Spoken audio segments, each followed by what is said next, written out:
Thanks, Julio, for being with us. I just gonna do a quick introduction. We're gonna have an hour conversation with Julio Linares, and half an hour will be the presentation, and then we can open it up to questions and answer. My connection will not be because I'm a German trainer, and you have to pardon me. But yeah, let's go. So yeah, I'm very happy to have Julio here. Julio is an economic anthropologist from Guatemala. We spent years it's exploring the relationship between money, direct democracy, and basic income in different contexts and with different perspective. From 2018, Julio served as the public outreach for the Basic Income Earth Network, so helping establishing regional network on a global level.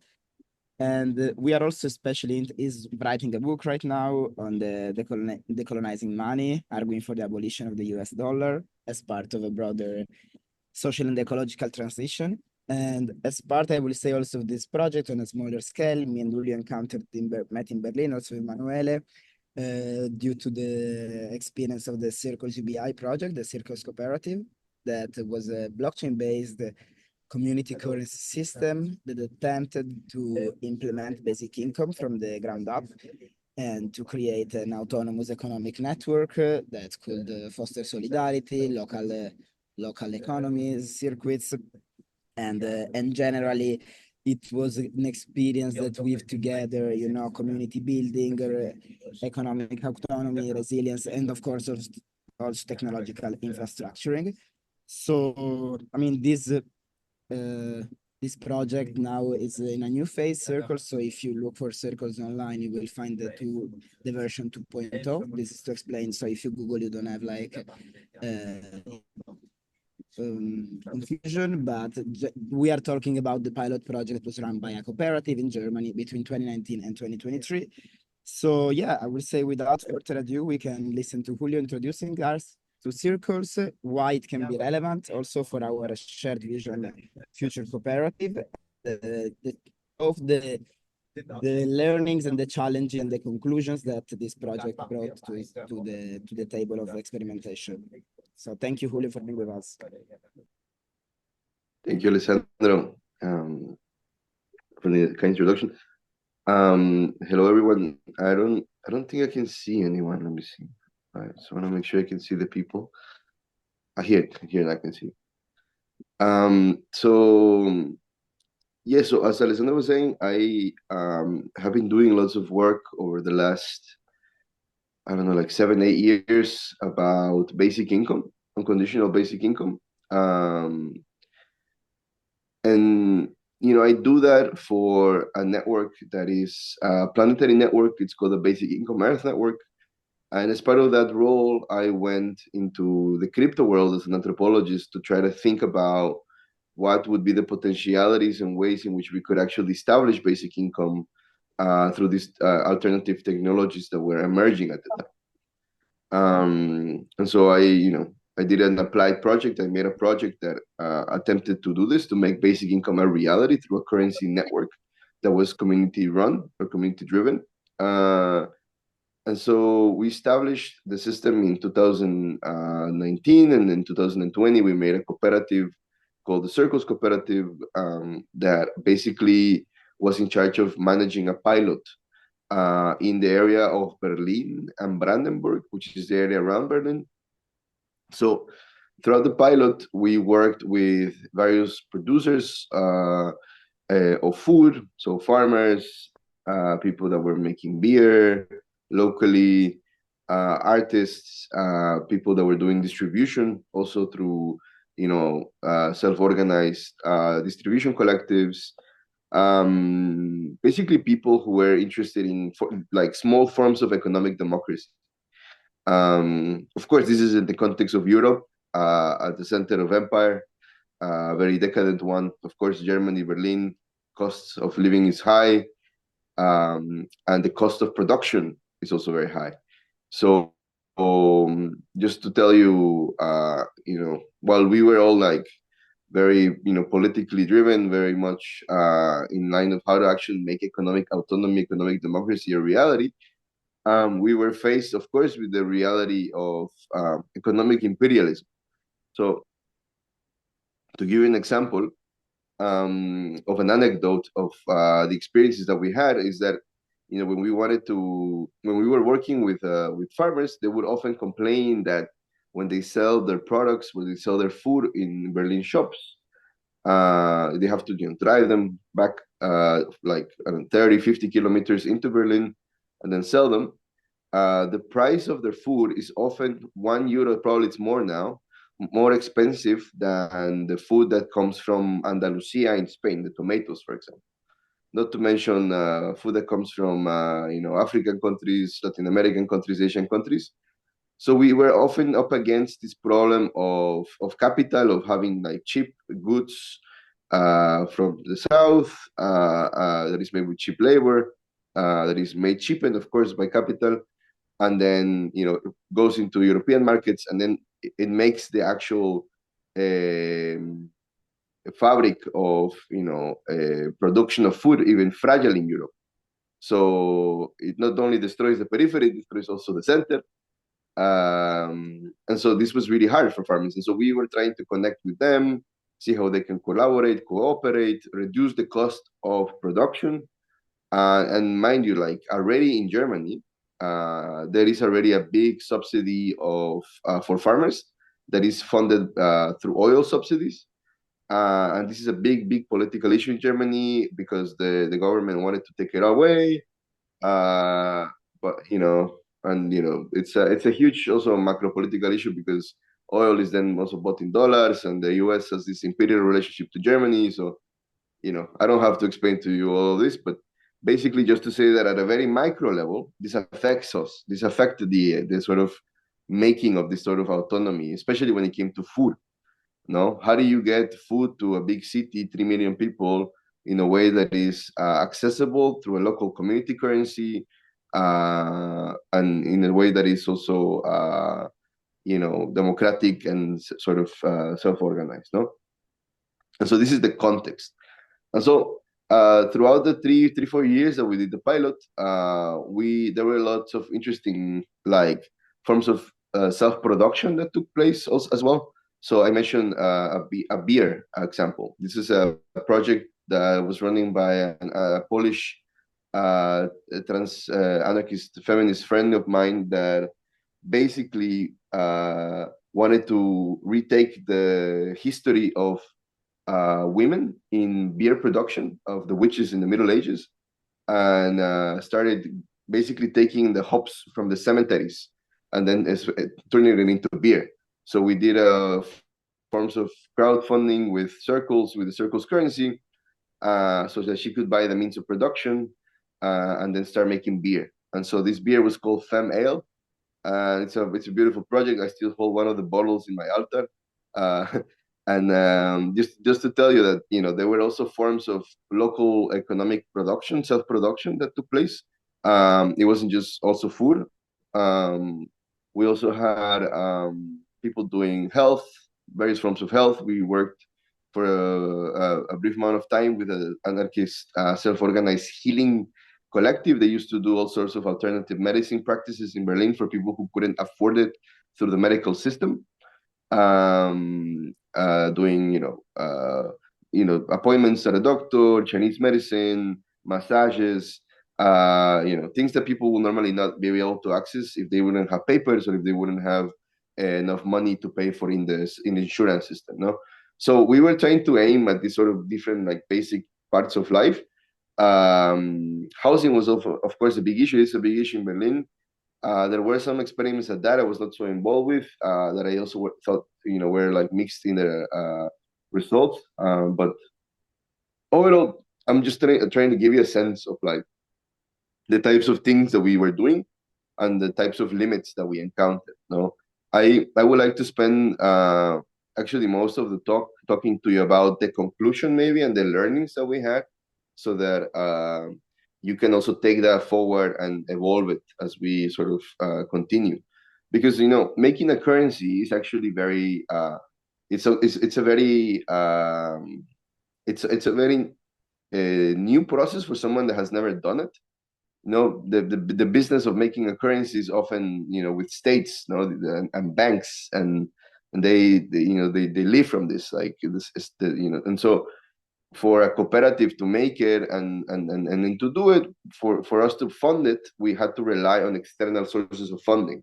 So we had this contradiction of, trying to make this local bottom-up economic system, but also having to pay people for wages, for doing the technical development, doing the social, political organization, economic organization, and so on and so on and so on, right? The way we did the system, the way we did the pilot structure, because it was very experimental, this currency project, we wanted to make it as low risk as possible for participants, because as I mentioned, many of the people that joined the pilot were not necessarily wealthy. There were people from many different social classes. There was working class people, there were migrant people, there were middle class people, there were some crypto people, and so it was like a mix of different worlds that came together. And so, also the reason why we did it in Berlin is also because we thought, okay, this is an interesting place for experimentation. People will be interested in this kind of thing and will play with it. But we didn't want to make it so that people would actually suffer if something went bad. So the way we created a safety net was through a subsidy program. So we just basically worked at the cooperative of circles. We had contracts with different businesses and people that gave invoices, where we would tell them,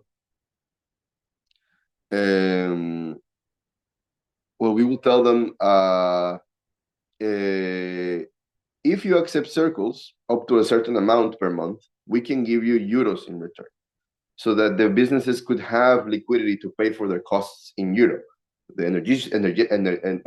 energy costs, rent costs, the stuff that they cannot buy as a business with circles, right?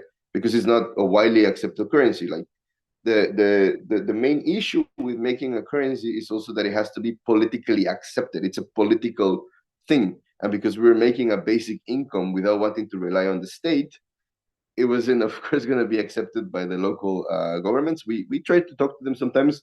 They were not interested. We think that, of course, if you have collaboration with municipal governments, it's way easier to then implement the currency. That's a very, important point. We have experiences also in Brazil with like local municipal governments from the Workers' Party that issue local currencies to people as a basic income. Circles is not the only attempt at this. In South Korea also, the local governments were and are doing this in some form still. And so having the political legitimacy really matters for money to be money, right? Because money is a promise. And so to have the trust that people will accept it, you require some sort of political legitimacy behind, right? Now, going back to the subsidy program, we established this program as a way to both reduce the risk for the participants and also see how we could create these sort of forms of economic linkages, interdependence between the farmers and the supply chains. So more than the money, is about the actual supply chains.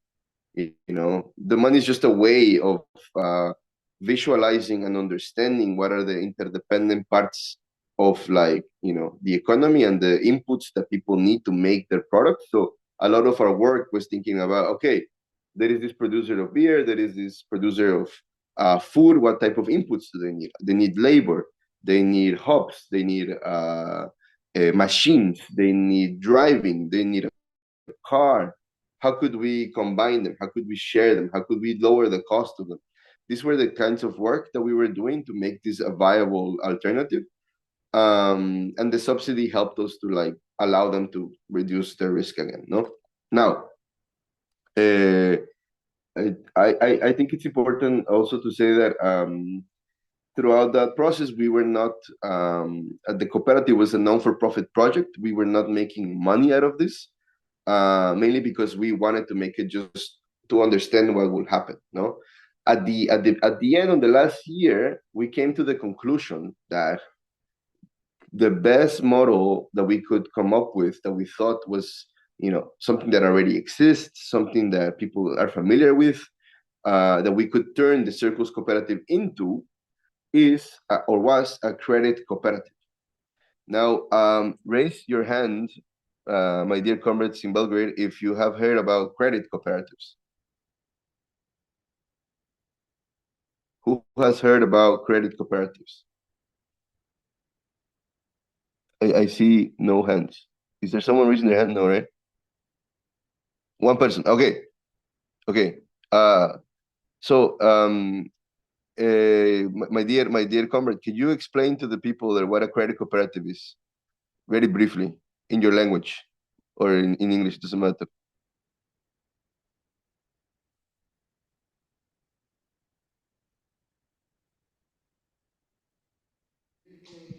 We are.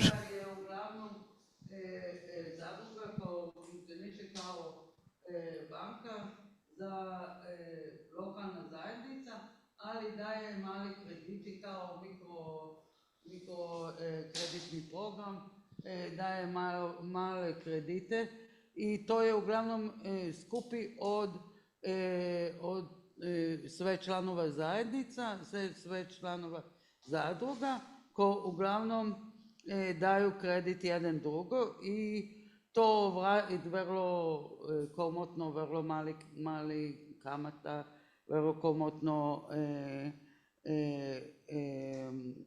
uslove uzimanje kredita. Nažalost u Srbiji,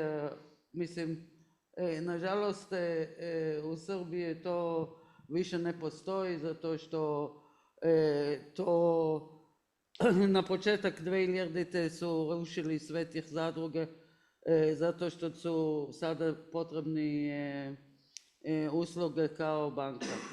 To postoji u Hrvatskoj, na primjer, gdje kapital za banka, na primjer, je među 5 i 10 milijuna evra, a kapital za štedno-kreditna zadruga je pola milijuna. Tako ne treba toliko pare da osnuje takve zadruga. To obično su veliki zadruge, na primjer koliko hiljade ljudi, i zato ima taj promet i može da daje kredite koji nisu veliki, ali za razvoj malih i srednjih preduzeća i tako dalje, ali sa vrlo komotnim uslovima i manje kamata i tako dalje. Did you understand? Zadruga. I'm still learning the language. Zadruga. So, thank you for explaining that. So, I also did a bit of research into Serbia and the history of credit cooperatives there. I believe they were established in the 20th century mostly to support agricultural production in rural areas. And now they have extended to many places, and they're regulated by the National Bank of Serbia. And so I think, so the reason why with circles we thought that it would be an interesting model is because, we're working with all these producers, all these workers that do different forms of production that give people, basic stuff like food and like health and so on. So, and they need money, they need cash. So what if instead of a subsidy, we give them a non-interest loan or a very low interest loan where the interest could be paid back in the currency, in circles. So one thing that I think here matters from like the history of money and the theory of money is that what really matters is what currency are debts paid in, right? So if you give people a loan in euros and they pay you back in a local currency, then you're creating a demand for that local currency, right? Because people say, oh, I need to pay back my loan. So I need to find this currency because this is what they accept as the payment method, no? So we thought, okay, if we make a credit cooperative and we mix the euros with the local currency, we could create demand for circles, or in this case, for that currency, was also giving people what they need, which is liquidity. They need cash to like do their business. And then have a way where in the cooperative, all these businesses would be part of the cooperative and they will share risk. So if one of them doesn't pay back, the others can come in and help, right? In that process. So it was kind of like a way for us to like both manage the risk of like giving out loans, because of course not everyone will do well if they have a loan. Things happen, people get sick, etc. So a credit cooperative is a way of sharing the risk of going into debt, as opposed to a bank where you're literally fucked if you don't pay back. And so we thought a credit cooperative model will help us to make a federation of businesses, small, medium businesses, that then can, like, between them, find the supply chain elements that they need, the inputs and outputs that they need from each other, buy and sell, and then have trade within the cooperative, within the credit cooperative, so that they can decrease their cost of production as well, right? So it's both a way of accessing capital, accessing money, and then having like this sort of local economic exchange between them to lower costs. Now, we didn't implement it with circles because I mean, I don't want to get too Marxist here. I know you're in Serbia, and probably there is some post-Soviet traumas there, but let's just say the contradictions were too big within the circles cooperative, and we had to stop the project or transition it, mainly because we had growing costs, we were fundraising money, and we had many things happening. So we decided to stop it and then just make the research, what we did, and then share it with others. No, but if I would do it again, probably what I would do, and I would start, is by making a credit cooperative that does what I mentioned to you. Gives people loans in the national currency, and then has ways of incentivizing people to trade between them. It doesn't have, again, to be necessarily a currency. It can be a way of clearing trade balances between people. So if let's say I trade with Alessandro, and Alessandro trades with you people in Serbia, and then you trade with me, then we can just say we can just clear our debts without having to exchange cash. This is a way of doing multilateral exchange without having to move any money, and it's in fact the way in which trade and finance used to work before the rise of capitalism in Venice, in like many parts of Europe. There was this sort of very deep historical tradition of merchants that would trade with each other, and then at the end of a fair cycle, they would look at the checks and then clear out all the debt, and then at the end exchange coin whenever there were balances of people not being able to go back to zero, let's say. So there are also it's not just currency. Like, there are many ways in which you can do exchange that don't require the use of making a anarchist blockchain-based cryptocurrency. You could do it with paper. You could do it with an Excel sheet, right? Like here, the technology is not so important. Do not fetishize the technology. Like our ancestors did it with paper and metal. It's so, yeah. So how am I doing with time? I don't know what time is now. It's almost 4. Yeah. So I will. Yeah, good. So Julio, you have half an hour till 12, but maybe we can keep the last part for Q&A and more involving the audience. Yes. Yeah, I thought about doing like half, but yeah, I also then had questions to you as well about. I understand that you are a lot of you are artists, a lot of you are creative people, cultural workers, and so I think that's actually a very powerful thing when it comes to making a cooperative that involves people that do other forms of labor, like as I mentioned, like can be construction work, could be producing food, it could be electricians. Like, by you connecting with workers, you could actually organize quite a powerful force of autonomous self-production and distribution and consumption of the things that you do in Serbia. So I think actually having that power of the imagination and creativity on your side, and then working with the sector of production, the sector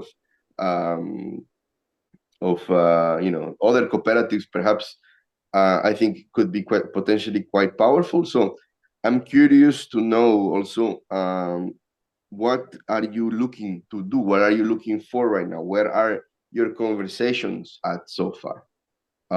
What have you been thinking as a group of where you want to take your cooperative? Yes, and how do you plan to get income in, and then help yourselves in this process? This is a question to you. Please feel free to answer. If you don't have an answer, it's also fine.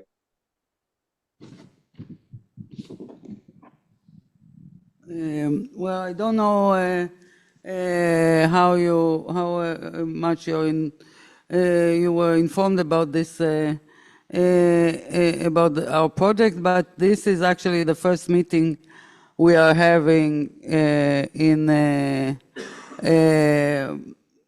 a wider form that includes already includes people from a wider circle of artists and cultural workers. So these are exactly the questions we are going to discuss in this workshop. What can we do together, and how we are going to do it. We actually started about an hour ago, so we don't really have yet concrete answers. I hope next time we meet we will have a more. But we were already starting to really raise all the questions you were asking now, and this is why your experience is so important for us. I see. Thank you. All right. No, it's good. It's good that you're doing it, and like I mentioned, like with the experience of circles, for us, after 3-4 years of doing it, the best model we could find was credit cooperatives. Of course, I think if you decide to go in that route, you would have to look into existing credit cooperatives in Serbia and then see how they work, how they're managed, their problems, their contradictions, their potentials, and then see how you could make something interesting based on your current expertise. I see there is a question from Sepp Eckenhausen. Yes, that's me. Hi, Julio. Thank you for this presentation. I'm very interested in this idea of I'm speaking from the Netherlands, by the way, but also part of this research project. And this credit cooperative, I mean, I never heard of it, and it sounds extremely interesting.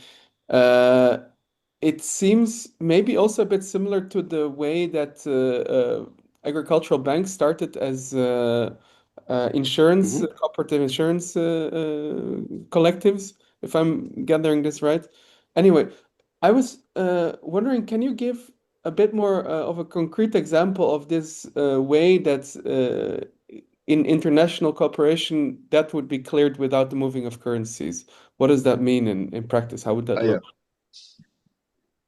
Yeah, so there is many systems out there, many proposals out there. This is a very old system, actually. So the question is how to clear the most amount of debt with the least amount of money, right? So if you look at the trade balances that businesses have with each other, actually in your neighboring country, in Slovenia, there was a system in the communist era where there was I imagine that as a communist computer, okay, but this is just my imagination. But basically, where all the businesses will input their receipts, and then there will be an algorithm.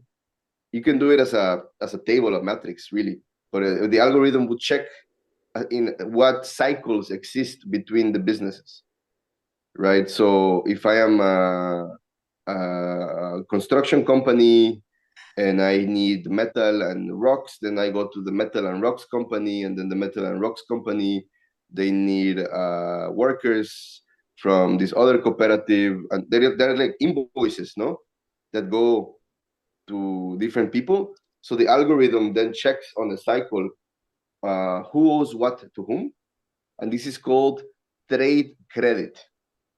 Sort of at a larger level, countries have this as well with each other. They have trade relationships. They have surplus and deficits between each other.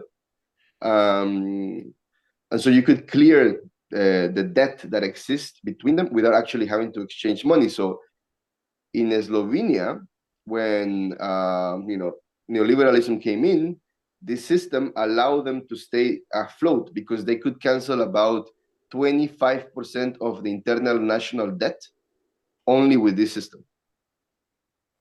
And this system still exists today. And yeah, I used to work in a project similar to this after Circles. I went to another project called Cycles, and I started working with some friends on that idea. But it's actually a very effective system. So during the end of the Second World War, John Maynard Keynes, he came with a proposal that was, I think, a more superior proposal than what we ended up with the Bretton Woods Agreement, which was a US-based proposal.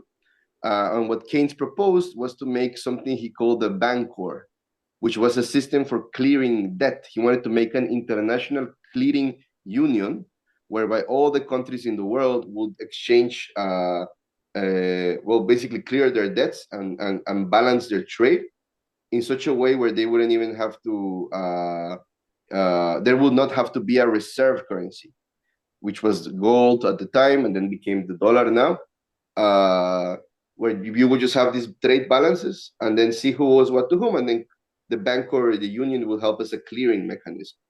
So that's a way of saving liquidity, saving money, right? It's a way of saying there is all this debt already in the system. How could we decrease it and cancel it so that you have more liquidity to spend? And so that's the system basically. It's as I mentioned before, the rise of colonial finance in Europe, this was the system internally of trade during the Middle Ages for many centuries.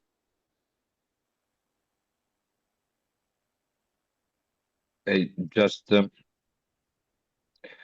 intervene on this, also in Italy, for example, in the last 10 years, from Sardinia, the island, Yes. A group of enterprises started this Sardex as a currency exactly for this aim. Another way to call it is a business-to-business clearinghouse, B2B clearinghouse, and worked quite well, especially for the enterprises, no? Because they have big demand of materials, a supply chain to cover, and they produce goods.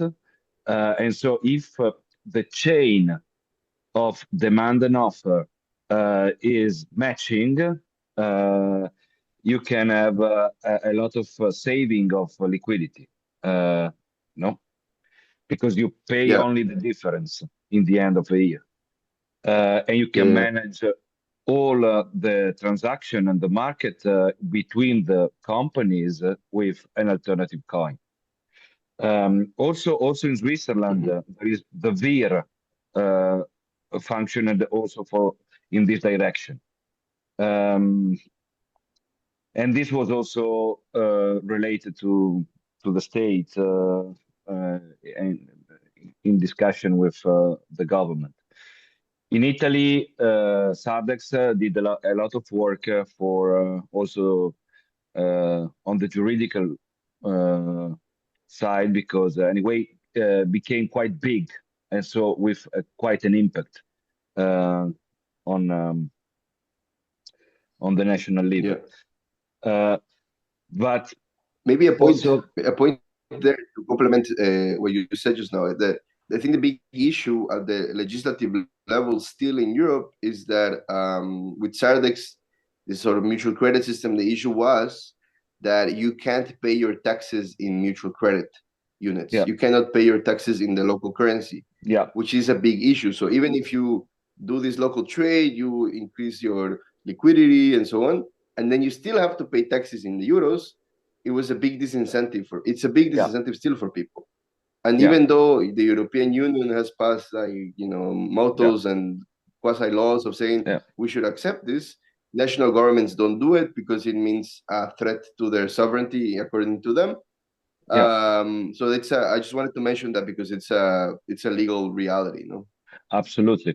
And when we had the discussion about la moneta del comune, a currency for the commons in 2014 in Italy, Andrea Fumagalli, that is an economist and activist here in Italy, for example, his position was exactly on this conjuncture that Julio is rising up today, because his position was we have to conceive a currency or an economic system in which the currency is not simply for the market, so to substitute the trade function, but is also and first of all in order to finance the social cooperation.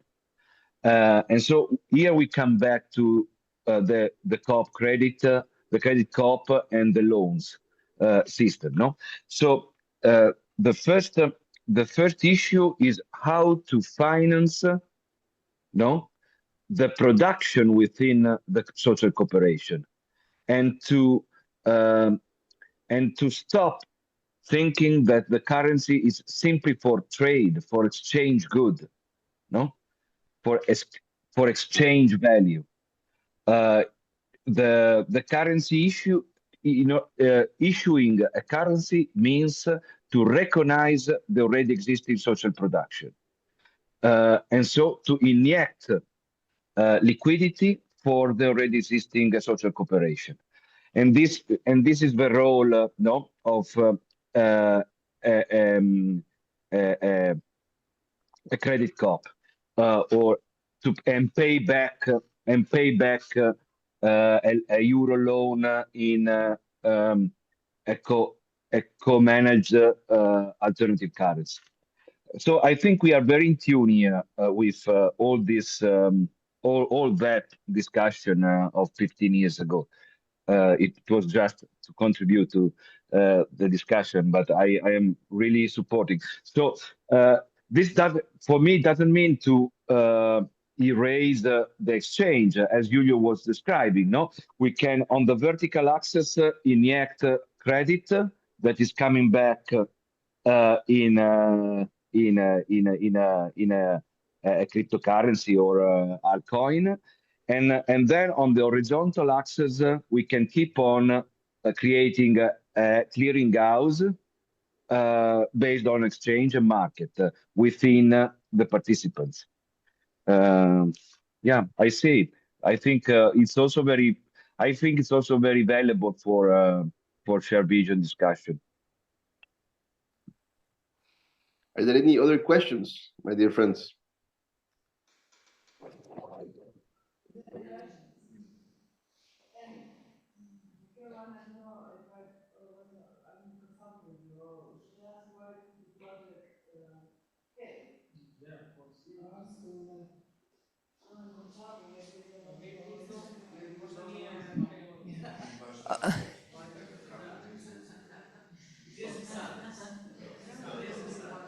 No.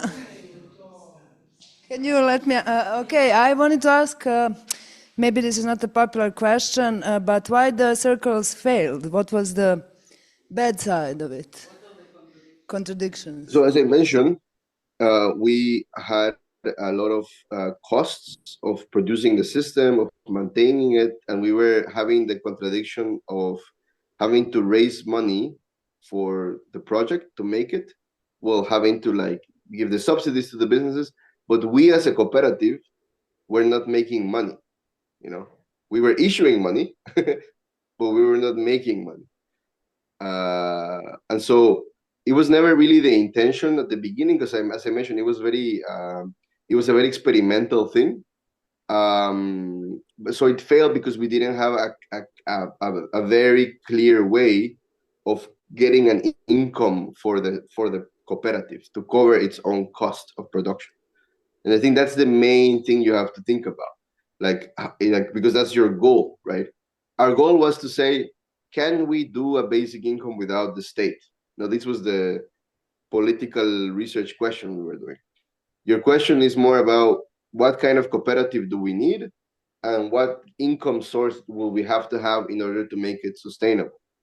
So for us, it failed because we didn't have an income source coming in, and that's why we thought about the credit cooperative model at the end, right?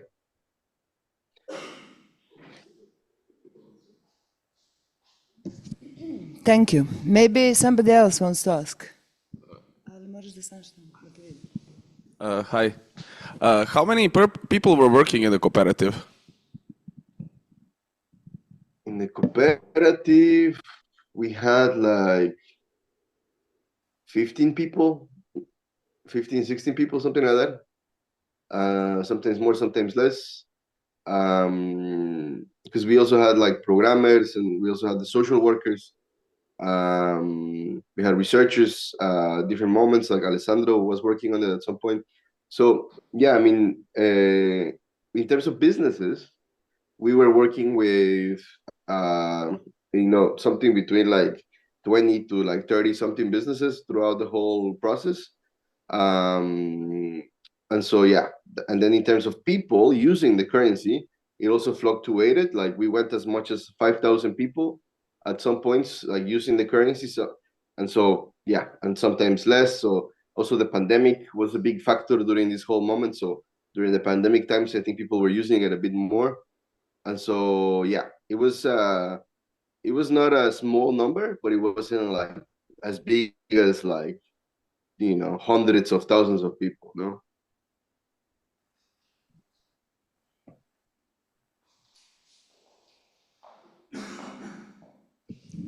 And what's the when you funded a business like the beer business you mentioned? What was its commitment to the cooperative? How was the relation between these self-funded enterprises and the cooperative? Was that a source of income for the cooperative, or they just repaid the loan and that was it? So as I mentioned, at first during the pilot, we didn't give people loans. We gave them a subsidy. And so a subsidy means that we will tell them, if you accept Circle, we will give you euros in return. And you give us the circles, we'll give you the euro. No? So it was a way of incentivizing them to accept the currency, knowing that they will bear no risk. They will increase their sales, and then still have the euros at the end of the month. No? And then we will have incentives to try to lower it and have different ways of trying to make them to use more circles for trade internally. But with the beer business, for example, at the beginning, it was actually an interesting experiment because they did a crowdfunding campaign in circles where we told them, raise money in circles, and what you raise, we will give you in euro. And so they did this, and it worked perfectly. And then they bought the pots and all the means of production for the beer, right? And then the deal was, the contract was, what I mentioned is, you take circles, you give it to us, and we will give you euros in return, right? That was the deal with the businesses. It was a subsidy program to make it a low-risk pilot for people.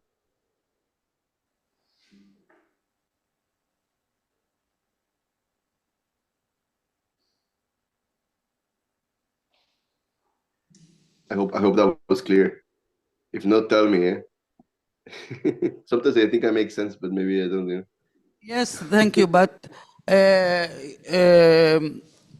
But then did the cooperative have a liquidity problem because you were giving all the time out euro? Yeah, that was a big problem. People to use the currency. Yeah, exactly. So we basically had the liquidity problem of having to raise funds to pay for the cost of maintaining the system, the technical system, the social system, everything. The subsidy, that was like the biggest chunk of the cost. But we were not making money. The cooperative wasn't making money, right? So we had to find different sources of funding to make this thing real because it didn't exist. But that was why, it was not sustainable, right? We were just getting money in, but we were not making an income. We were just, fundraising for the project to exist. And so at some point it started growing more and more, and it became too big. And so I thought, if we don't make a credit cooperative and start getting an income in, this will eventually fail. But I think, again, like from those experiences, I would say if I would start this today, I would do it in a way where there is a clear way where income is coming in. And for me, that would be a credit cooperative. Because what you want is cash flows, right?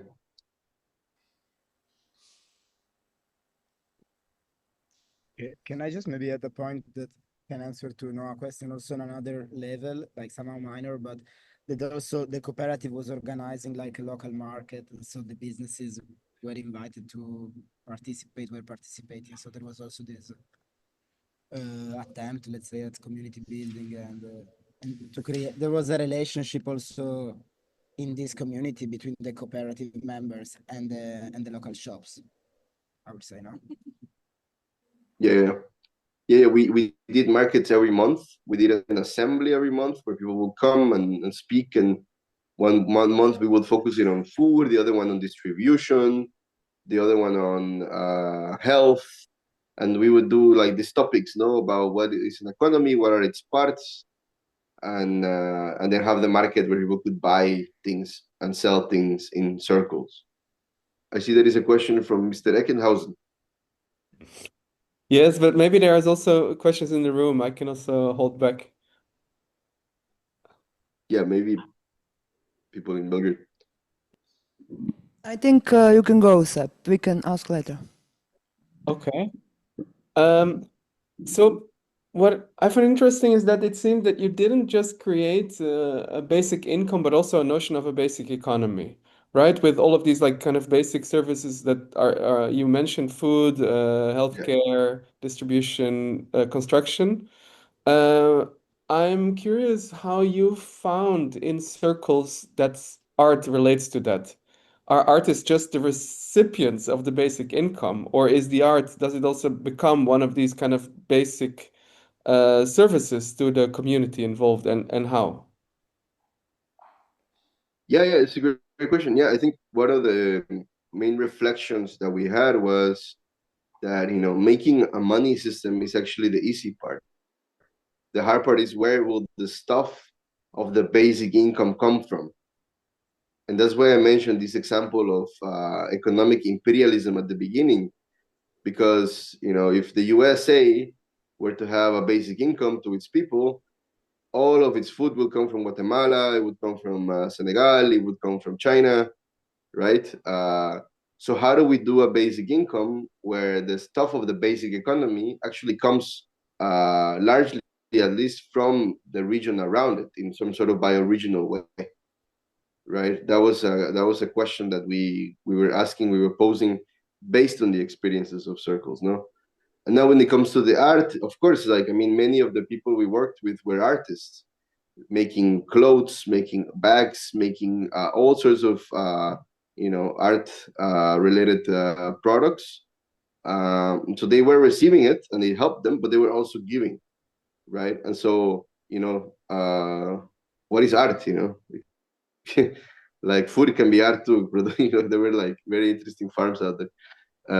So yeah.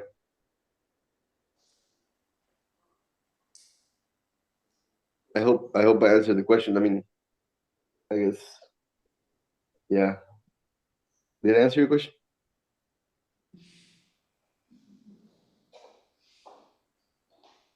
Yes. Anyone from the room? Otherwise, Yeah, also I I have one question. Was there any reaction from the authorities? Or weren't you big enough to present any competition to the fiat currency. Yeah, I mean, so I had a weird interactions with the government bureaucrats. We once did a fair at a big event, and we had a table with circles, and I remember the mayor of Austin, Texas came, and they stopped at our table, and they were like, "What is this?" And we explained it, and they were like, "Oh, this will never work. This is useless." And then a year later, I see that or not even a year, 6 months later, the government of Austin started issuing a local currency. So, weird things happen like this. Then also, or proposing a currency, I think they issued it in the end. But basically, with the Germans, I remember a low-level bureaucrat from the German Berlin government wrote to me on Telegram with his pseudonym, and he said to me, "Oh, I was at this fair and I saw circles. This is amazing. We should definitely implement it. This would, change people's lives if we could use it for the bus ticket or the pay for electricity or for the trash to embed it within public services." And I said, "Well, let's do it. You are in the government. Help me." And he said, "Oh no, it's impossible. I'm sorry, because my superiors are all old bureaucrats waiting to die. They don't want to take any risks, and they don't want to basically change anything, because their whole pensions and their whole bureaucratic political life depends on making sure everything stays the same." And so what you see there is that there is a lack of political will when it comes to making these changes, because the amount of tectonic shifts that have to happen for basic income to become a reality is actually quite big. And so, in a way, and this is a very personal reflection I've had over the years, is that politicians are often, because of their position and their economic political interest, the worst position to make basic income a reality, because it's too much risk on their end.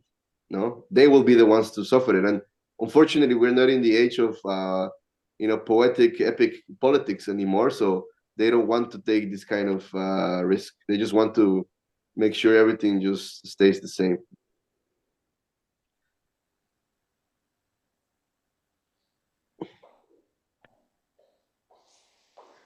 In Germany, at least.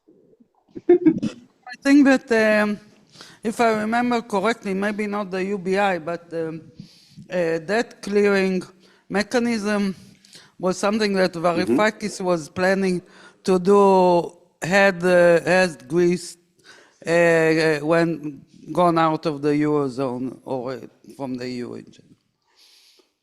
Really? They were building on tax credit and create basically that drachma would become some kind of local currency. Interesting. Yeah, I don't really know what he proposed, but I'm sure some sort of debt clearing would have helped Greece a lot. As I said, in Slovenia, there is the system. I'm sure you can find it because it existed. It started during Yugoslavia, so there is a history of this also in the Balkans.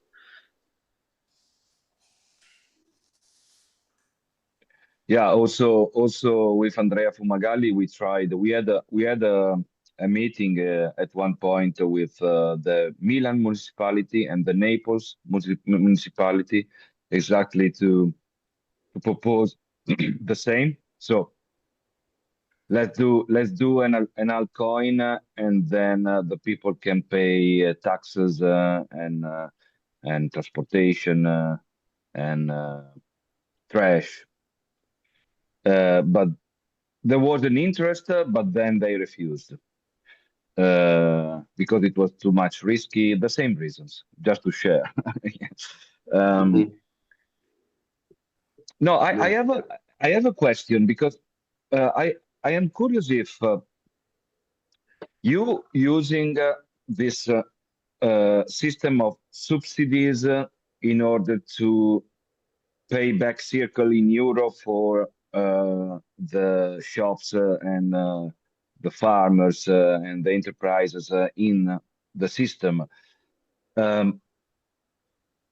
I mean, in an abstract level, the value of the circle system is what the people is not calling back for withdrawing.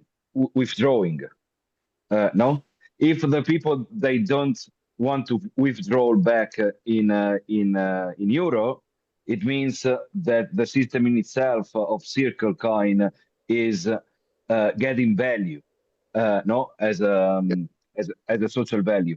So I'm curious if during the years you understood like a progress or a dynamic when the people started to ask less to withdraw and when they were asking so much for the withdrawing. So how to keep the people in, and why, or what's the dynamic there in order to avoid or support the people in order to stay in and to withdraw as less as possible? Yeah, that's a very good question. So I mean, I think personally, I think the subsidy system, just to like take the analogy of the state subsidy system, it has a lot of problems, like structurally speaking, because the incentives you create are of people just taking, but not giving, right? And so that happens at the state level. It happened to us in the sense that, you know, people were saying, okay, I'll get my circles, so I use them to pay for my basic stuff. So actually what we cared about was at the sort of very general level is that the people receiving the circles could spend it to get the stuff of the basic income, right? But that meant that then the businesses would take it and then give us their circles, and then we give them the euros. But so what we were trying to create was ways in which to say we phase out the subsidy after 3 months, after 6 months, and then rotate. So then people had to stay in circles for a while afterwards, you know. And it was we tried to like manage the subsidy in a way where they knew that it would end at some point, or that they knew that it would decrease, or we will make incentives so that, you know, if they took in more, you know, they could exchange this much. There were limits to how much they could exchange. This was all. There was a group of people called the community activation team, or the CATs, that were in charge of this process. And yeah, but again, they were playing within a subsidy model. I think I think the flow here matters a lot. No, as I mentioned, what currency you use to pay your debts in, it really matters. And so here was, we give you give us circles, we give you euros. No, if you do a credit cooperative, it's an opposite dynamic. It's you get euros, and then you have to give us back, right? And so there is how you can actually get an income in, because people need the euros, they will do things with it, and then when they get money from that exercise, they will pay you back. So there is a more of like this sort of dynamic circulation going on, right? So again, the subsidy was, you know, based on sort of the literature and the research I did, the best model at the time we could do to do something that was low risk and that could do forms of local economic protectionism, as in like these small businesses making their products and so on. No, so it was a way of sort of creating the literature calls it infant industry protection, where you create but in this case it was a community economy protection, no, to like grow it slowly. But the way states have historically done this is through a mixture of both credit and subsidies. Right. And did But you we did were you think anarchist people, so yeah. And did you think maybe to do an hybrid in between credit cop and basic income issuing? yeah. I mean, that was the conclusion we got to, basically, that we could continue doing to continue also the basic income distribution. Exactly, because at the end of the day, the circles are issued by people. So the businesses would then have a demand for circles, and the people are the ones that are issuing the money, right? Yeah. Okay. Yeah, I got it. Yeah. So we are I think that out of would be a good model, but I don't know. we are a little bit out of time because Julio, you have to go soon, or you are fine? Are you fine if you continue? I can be like 10 more minutes. I can be Okay. 10 more minutes. So maybe if in the room there's we can continue with the Q&A, would be very, very interesting to understand from the room in Belgrade if anyone has additional I question. have another question. Did you have any, did you manage to accumulate the cooperative itself, some kind of reserve fund, endowment fund for itself in circles or in euros? Yes, so so the circles cooperative ended up with a lot of circles, basically, right? Because of the subsidy model. And so because of that, the businesses will send their circles to the cooperative wallet, circles cooperative wallet. And then basically like have we basically if you look at the research we did with network science, showed that the circles cooperative was basically accumulating a lot of circles. So that's why at the end of the process, we thought, okay, how could we use these circles somehow to like put them back into circulation, no? And again, these ideas of credit co-ops, giving loans, and so on would have been one way. But yeah, we did accumulate these tokens, and we just we didn't do anything with them. We just kept them there, right? But I think if we had continued the pilot, we were like already thinking of ways of like moving it around. Unfortunately, the funding that we got in euros, we used it for all the expenses, so we were not really like having any fund or any sort of endowment that we could use to like do something more larger or meaningful.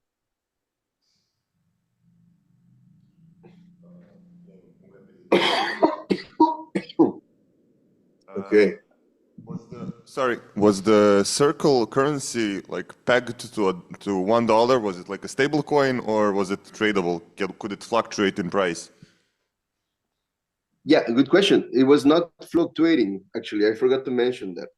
It was one of the few at the time, I think, cryptocurrency that wasn't tradable. It wasn't, you couldn't exchange it for another asset or another coin. So there was a social agreement also with the contracts and stuff that one circle at the beginning was €1, so it was easier for people to price. And this is we just did it because we saw other experiences like in other places where it's just easier to like have your local currency be 1-to-1 to the national one, so it's easier for people to price things basically. Otherwise it's kind of like weird. Now it's different. Now it's based on time, which I'm curious to see how that would work. So now the Circles 2.0 system, as I understand it, it's 1 circle per hour is issued. So it's 24 circles a day. And there's also an element where the money is rotting after some time at 7% a year. So that is a mechanism to allow for a kind of a taxation within the system, let's say. So there is not just like growing money, but there's also like destruction. No? You need both money creation and destruction to be able to like manage the system. But yeah, it wasn't tradable. It was not a speculative asset, basically. We were very, very adamant on making sure that this didn't happen, because otherwise it just doesn't make sense. Very clear. Anyone else from the room? Otherwise, Sap, there is as another extra question.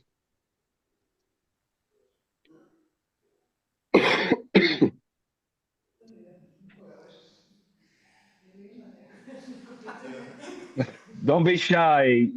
Use this time. I don't know. I think there is none from the Okay. people Right. here.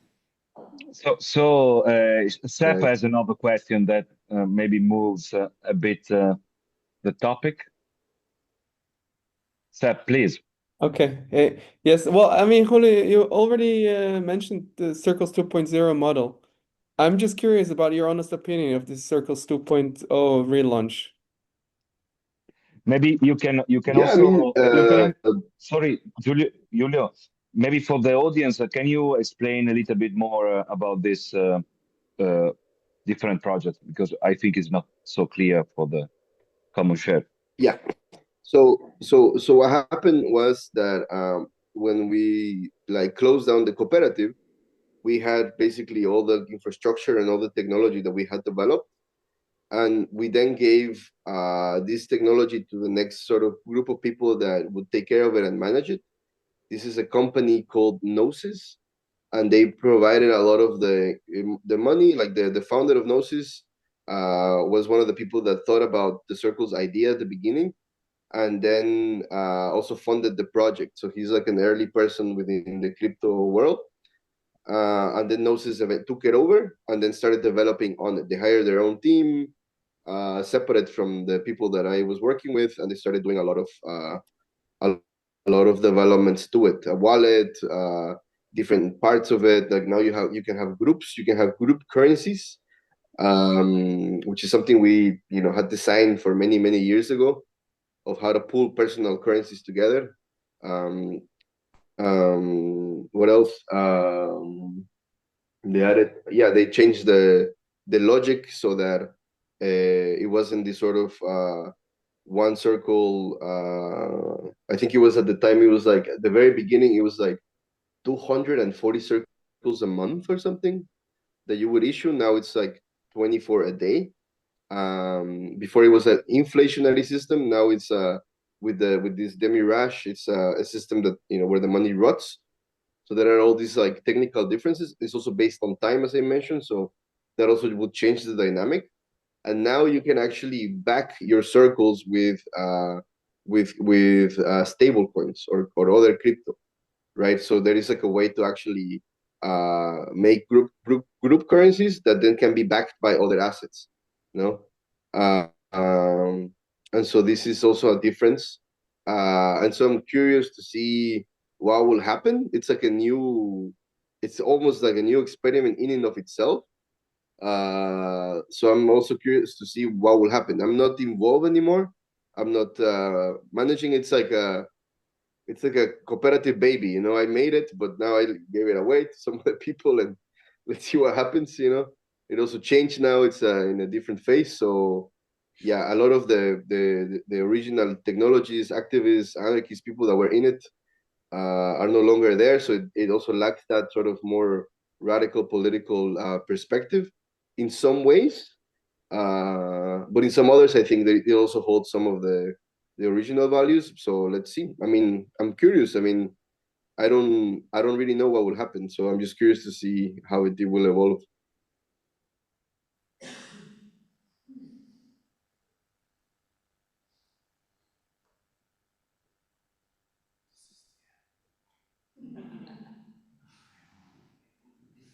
So good. Alessandro, you have any conclusion? Yeah. Or- Yeah, no, thank you. I think that it was a great meeting as expected. I think it's very interesting to see also the relationship between, sorry, the thing guy is speaking, but between the interiority of an organization and the economical system, and how it relates to the exteriority of, broadly speaking, society, and how we can find the best interaction points between those. So particularly in this, I think that's what we would like to bring forward. I think also with our event in Berlin on the 10th of July, there will be also live stream, and maybe also discussing more, with Julio possibly and other guests, how to create ecosystems of cooperatives, so that I think these like interior and exterior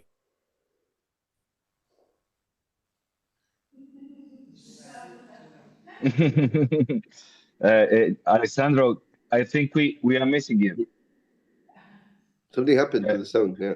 I think it's only the sound. The Your video is super relationship good. can be like reconfigured. Action to really looking forward to. We look forward to read Julio's book at some point, and It all came at Will you hear me now? once. So Can you Okay. repeat what you said? Because it was all like packed. Like the sound came later, you know. It's relativity. Yes. because of the train. Okay. Yes, I can repeat. Yeah, exactly. Yeah, I mean, I'm this train limbo. No, but I was thanking Julio and thinking that it will be interesting to continue exploring also these how cooperatives can support each other and so like create ecosystems that can be fertile, and so that this like relationship between an interiority and an exteriority is somehow mediated or like designed through different relationship between the COPs. And I think this will be a topic to maybe explore further in our July meeting, possibly with Fully as well. And so I think that's a direction to go. But so far, already many interesting points emerged or many nice things to study and insights. So yeah, thank you very much, Fully, and thanks everyone to be here. Sorry for my connection. Thank you, Alessandro. Thank you, Share Visions, comrades, and yeah. Thank you. Yeah. Thank you. Good luck. See you in Berlin also. See you soon, eh? Yes. So nice to see you again. Take care. Ciao. Ciao, Emanuele. Thank you. Bye. Ciao, Giulio.